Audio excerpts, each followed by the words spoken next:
नमस्कार, जनसत्य न्यूज देख रहे हैं आप और मैं हूं आपके साथ सचिन दुबे। देश में कोरोना वायरस से संक्रमित मरीजों की संख्या में लगातार इजाफा हो रहा है। संक्रमण से सबसे ज्यादा प्रभावित देशों की सूची में भारत अब इटली को भी पीछे छोड़ते हुए छठे स्थान पर पहुंच चुका है। वही दुनिया का सबसे ज्यादा संक्रमित देश यानी अमेरिका, जहां अब तक 18 लाख से ज्यादा लोग कोरोना से संक्रमित हैं, वही भारत के भी कई राज्य इससे प्रभावित हैं। आइए आपको बताते हैं कि देश के कौन कौन से राज्यों में कोरोना का सबसे अधिक प्रकोप है।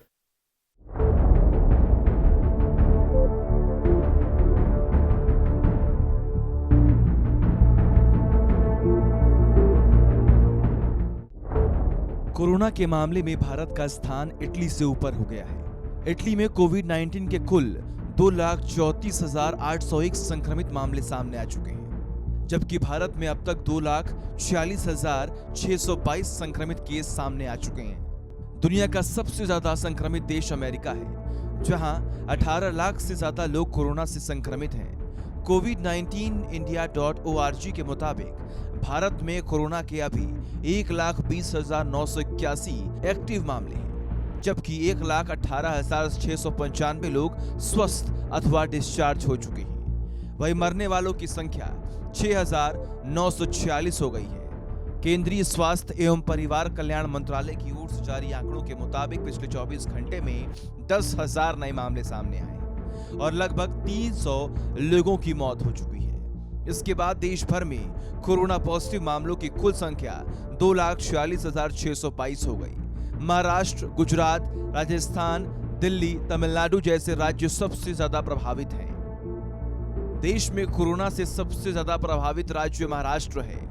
शनिवार देर रात आए आंकड़ों के मुताबिक राज्य में एक दिन में 2,739 नए मामले दर्ज किए गए, जिसके बाद कुल संक्रमितों की संख्या बढ़कर 83,000 हो गई। इस वायरस में कई और लोगों ने जानें गंवाई हैं, जिसके बाद कुल मरने वालों की संख्या बढ़कर 2,969 हो गई है। सबसे ज्यादा मामले आर्थिक राजधानी मुंबई से दर्ज किए जा रही हैं।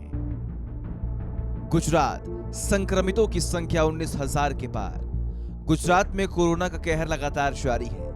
एक दिन में कोरोना के 510 से अधिक नए मामले दर्ज किए गए, जिसके बाद कुल कोविड संक्रमितों की संख्या बढ़कर 19,094 हो गई है।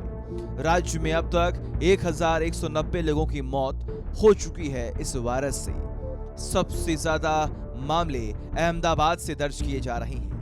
जिले में 324 नए मामलों की पुष्टि हुई है, जिसके बाद कुल संक्रमितों की संख्या बढ़कर 13,678 हो गई है, जिनमें से 968 लोगों की मौत हो चुकी है।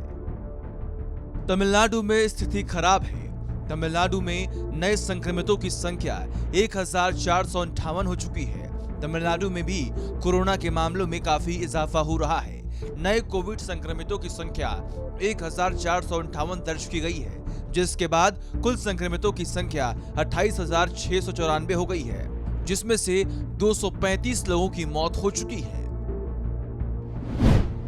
इन राज्य में भी तेजी से बढ़ रहे आंकड़े।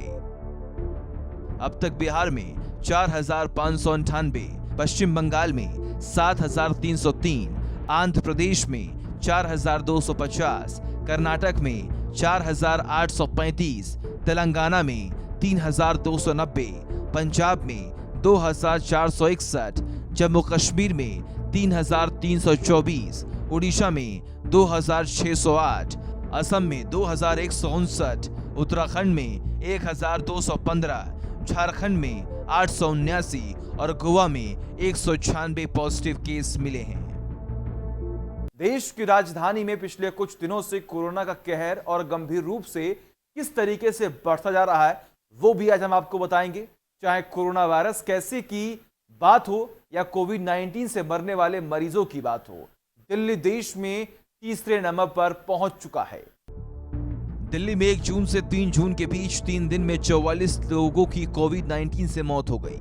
सरकारी आंकड़ों के अनुसार 1 जून को 9 मरीज, 2 जून को 10 मरीज और 3 जून को 25 मरीजों ने दम तोड़ा।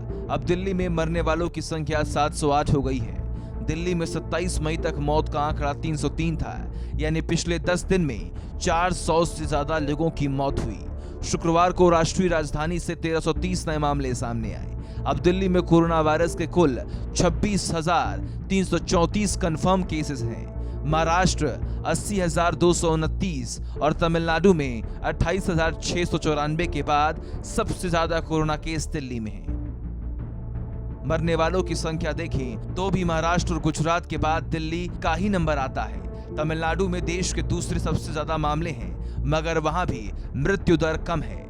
यहां अब तक कोरोना से 232 लोगों की मौत हो चुकी है। जहां तक राष्ट्रीय राजधानी दिल्ली का सवाल है, तो यह कहना गलत नहीं होगा कि स्थिति बहुत खतरनाक मोड़ पर पहुंच चुकी है। दिल्ली के ज्यादातर चिकित्सकों का कहना है कि यहाँ के हालात पिछले कुछ दिनों में ही बिगड़े हैं। पिछले एक हफ्ते में कोविड-19 के लक्षणों के साथ अस्पताल आने वाले मरीजों की संख्या बढ़ी है। उनमें पॉजिटिविटी रेट भी बहुत ज्यादा है। कोविड अस्पताल में तैनात कुछ डॉक्टर्स के मुताबिक मामले बढ़ रहे हैं, तो दिखता है कि बीमारी का ट्रांसमिशन ज्यादा तेज रफ्तार से मल्टीपल क्लस्टर्स में हो रहा है। हालांकि अधिकतर मरीज एसिम्प्टोमेटिक हैं या हल्के लक्षण वाले हैं, जिन्हें भर्ती करने की जरूरत नहीं है। ताजा सरकारी आंकड़ों के मुताबिक दिल्ली में कोविड-19 के 15,311 एक्टिव केस हैं। इनमें से केवल 3,899 अस्पतालों में भर्ती हैं। कुल 2% मरीज ऐसे हैं जिन्हें आईसीयू या वेंटिलेटर की जरूरत पड़ रही है।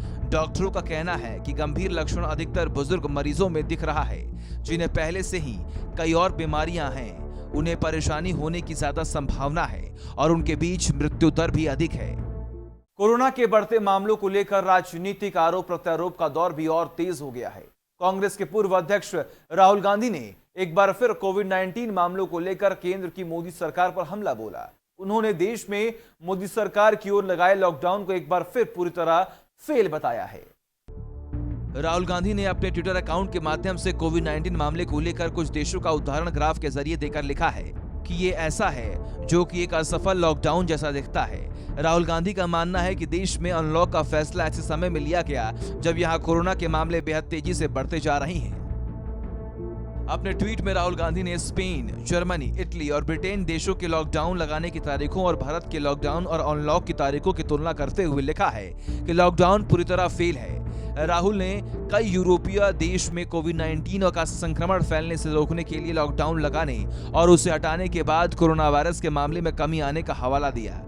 उन्होंने भारत में संक्रमण में लगातार बढ़ोतरी होने से संबंधित ग्राफ ट्वीट पर शेयर किया। Bureau report, Jansatya news.